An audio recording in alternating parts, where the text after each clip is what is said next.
I was one of the unusual career women who, from the age of 20 to 30, instead of focusing on a career, I was, having small babies and raising a family. So it was at the age of 30, then I, was ready to sort of find myself and my career. And so I had these two young children. They were in boarding school by then. And I came down to Delhi. And I started, my very first job was at a hotel, a newly built hotel in New Delhi. And I was fortunate to be in the public relations department. But it was really sort of a magical time for me the next 10 years. So I think, in my 20s, I knew that life was really full with the children, and I was discovering myself, and I was still studying a little bit even after I got married and so on. But I knew that there was, once the children went off to boarding school, I did know that there was a gap, and I knew I had more potential and I wanted to explore it. And I was ready to spread my wings a little bit more at that time. I think with the very first journey, everything was a learning curve. Even the ability to get up in the morning, be at a particular place, completely dressed up, as you know, in a hotel with a sari. I wore a sari Monday to Saturday because we didn't get Saturdays off in those days. So Monday to Saturday, you were sort of dressed up and you were dealing. I found that it was very easy for me to talk to my boss, and I never felt less because I didn't know. In fact, I think she appreciated that I brought in perspective. I mean, if she told me, for example, oh, there's a press conference, nobody's shown up, that's a crisis. And I said, no, the crisis is when the baby has convulsions. This is not a crisis. We can deal with this. And, from this, at some point, I realized that with the hotel, I don't think you are ever going to get that far in your career. So anyway, that's how I felt. And I moved on into a public relations agency, which was phenomenal because suddenly I had clients in Bombay, in Delhi. I had clients who were in not only in hospitality, but airlines and, alcohol and all kinds of different sectors. So I got a feel of different sectors. That was very enriching. I think much later, there was an opportunity at Ranbaxy. At that time, Dr. Parvinder Singh was alive. And, I had this opportunity to step into the corporate world, which I took. So, 10 years later, from 30 to 40, I was stepping into this corporate world, which was pretty amazing as well. Well, 3 years with Ranbaxy, and there was a lot on my plate. And actually, my time at Ranbaxy ended with Dr. Singh. He passed away from cancer. It was a very traumatic thing to deal with because I thought he was an iconic person. Well, that happened. And then I think I was ready to move. I felt that the mandate he had given me, I had completed it and I was ready to move. And that's when along came Monsanto company. And I have to tell you, I spent just over 9 years with Monsanto company, and it has, I've never had a more rewarding experience. So I'm in agriculture, started off in Bombay, then got a regional role where I was supporting colleagues in Asia, spent some time in Australia, in Melbourne, several stints, spent 3 months, 4 months in Beijing, making a roadmap for China.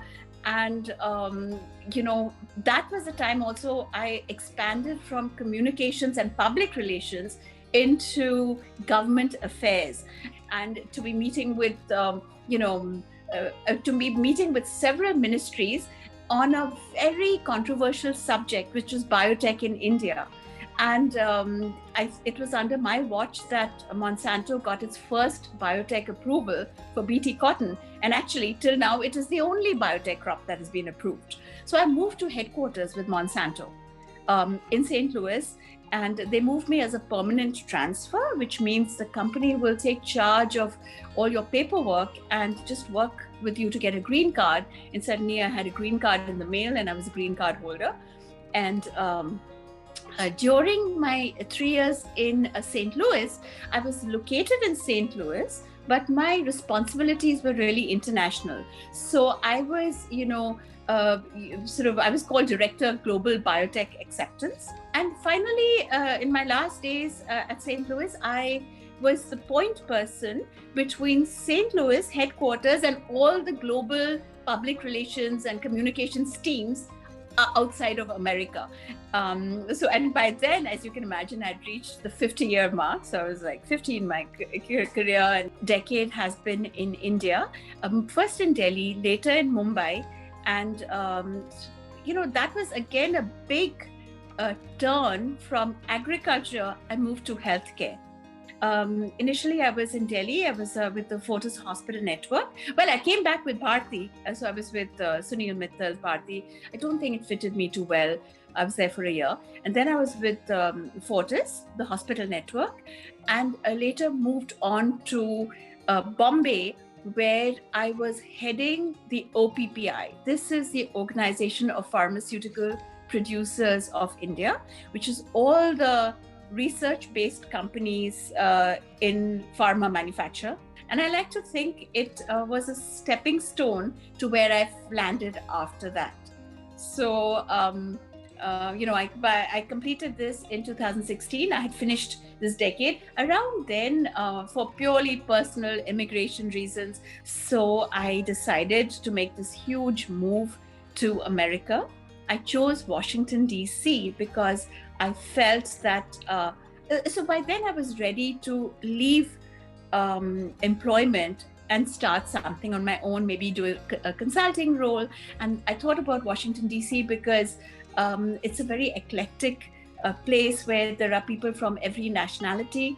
So I landed up in June in 2016 in Washington, D.C. I very quickly found a lawyer, started an LLC, which is a limited liability company. And I was very fortunate to quickly land a few initial clients. So Pharma, which is sort of the big sister of OPPI, they hired me to support their work in India. So that was great. Later, I did some work for the US India Business Council, and then Madeleine Albright's Albright Stonebridge Group. So again, it was time for me to make some tough decisions, which were very tough because I thought DC is going to be the place for the rest of my life. And this fits me, it's beautiful. And everyone, I bought a condo there and I told everyone, oh, this is my forever home and, make it perfect. And suddenly I realized that, with this, I cannot deal with this alone in DC, living alone, because the children are grown up, my husband had passed away, all this had happened. And so my brother and I, we conferred. And we felt that it's best for me, at least for the moment, to relocate to Tampa, Florida, because there is a very notable cancer center here called the Moffitt Cancer Center. I wanted treatment there, but more importantly, I wanted to be near my brother and his family. But life has a strange way of deciding what's going to happen to you. You don't always get to decide. In the summer of 2019, I received a horrific cancer diagnosis. So I discovered that I have a very advanced stage of ovarian cancer.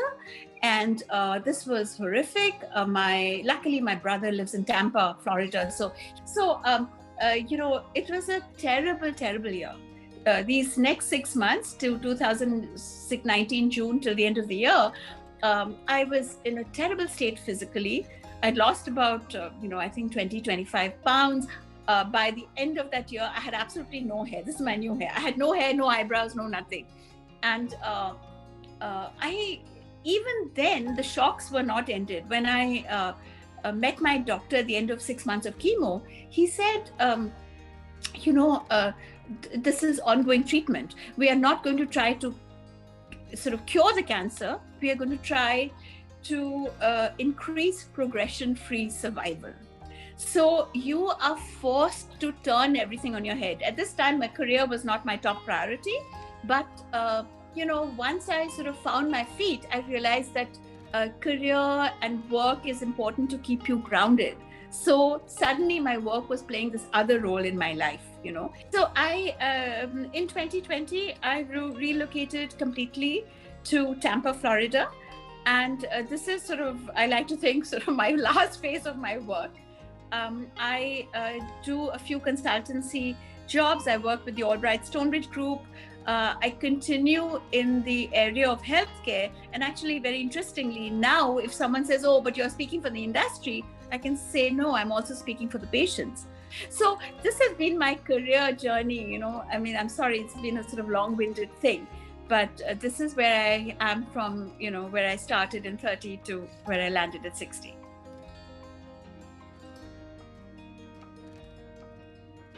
In the very first role I had in a hotel typically has almost more women employees, like the public relations entirely a woman team, many of the salespeople are women, etc.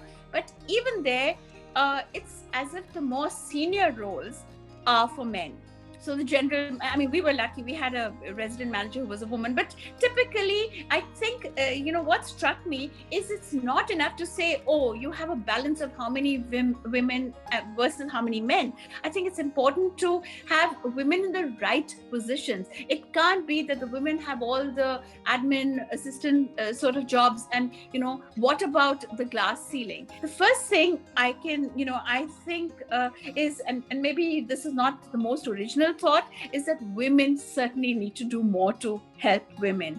Very often, I find that women are truly an obstacle in the path of other women. Maybe it is the competitive spirit in us. Maybe there is where maybe we want to be territorial. I don't know what it is, but I know that we have to stand for each other. Otherwise, it's not going to work. The other thing was that until this gender balance or this level of equality is achieved, I think organizations have to do more to facilitate women. So, you know, if you are, for example, if you're Monsanto and you want a sales force also to have a strong female component, then take those extra steps. Make sure that any travel has more you know, protection. There are more, sort of allow them to stay in hotels where there will be greater security. Be mindful that they're traveling all day and, you know, they're in the middle of at a bad time in their menstrual cycle. Be thoughtful about it, give them flexibility. So I think we need to do this. I'm not saying sort of do a favor or make a compromise, you know, for quality. If you have two candidates, the man is much better. Of course, you're going to take the man, etc. But at least facilitate the women in organizations, give them the tools they need, give them the consideration they require, make sure that all the committees that make decisions have a female component. Because very often when these decisions are being made, they're just being made by men. I can only talk to you about, you know, very often there's this conversation about America and its political system. White men making the decisions, and that's beginning to change now. So I think, you know, I think there's work to do for individuals, for women, as well as for organizations and for corporates.